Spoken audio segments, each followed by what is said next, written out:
Passive earning उसी को बोलती है कि आपको एक रेगुलर इनकम आए after certain period of time, जिसमें आपका एफर्ट ना हो या बहुत कम हो। पैसिव अर्निंग के क्या क्या सोर्सेज हैं? अच्छा मुझे बताओ, ऐसी इनकम आनी चाहिए कि नहीं आनी चाहिए जहां पर हम काम ना कर रहे हो और कुछ समय के बाद पैसा आनी चाहिए कि नहीं आनी चाहिए? आनी चाहिए यार, है ना।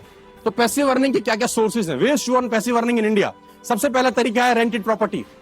क्या आपने प्रॉपर्टी खरीदी, 1 CR का फ्लैट लिया, 3 BHK, 2 BHK, 4 BHK, as per your the requirements, जहां आप लेना चाहें, और वहां उस प्रॉपर्टी को आपने रेंट पे दे दिया, 25,000 रुपए किराया आ रहा है, उसमें आपका एफर्ट कितना है भाई? एफर्ट एक बार हुआ था 1 करोड़ रुपए की प्रॉपर्टी बनाने में, लेकिन जब हमने रेंट आउट कर दी तो उसके बाद एफर्ट नहीं हो रहा। हर महीने किराएदार आपको 25,000 30,000 रुपए आके लाके, है ना। तो वो जो पैसा है ना, वो जो 30,000 रुपए है, उसको कमाने के लिए आपका एफर्ट जीरो है।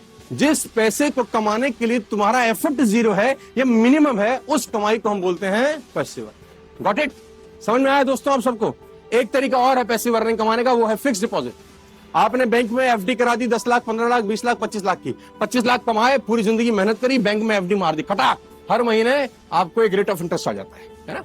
7% एनुअली, 8% एनुअली आपको रेट ऑफ इंटरेस्ट आता है, ROI जिसको बोलते हैं हम लोग इकोनॉमिक लैंग्वेज में। उस इंटरेस्ट को खाने के लिए आपने क्या मेहनत करी?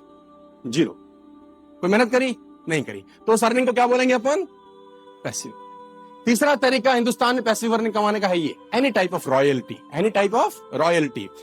बुक आपने लिखी, एक बुक लिख दी, जब जब बिकेगी उसका रॉयल्टी आपको मिलेगा, है ना। एक बुक आपने लिख दी, जब जब बिकेगी आपको उसका रॉयल्टी मिलेगा। दैट इज, क्योंकि किताब लिखने में मेहनत हुई थी, जब जब बिकेगी, जिस जिस साल बिकेगी उस साल रॉयल्टी आ जाएगी। That is passive earning. आपने गाना गा दिया, लता मंगेशकर ने गा दिया, आएगा आने वाला, जब जब आएगा देके जाएगा, चाहे आए कि ना आए। एक बार मेहनत किया, रिटर्न बार बार आया, दैट विल बी कॉल्ड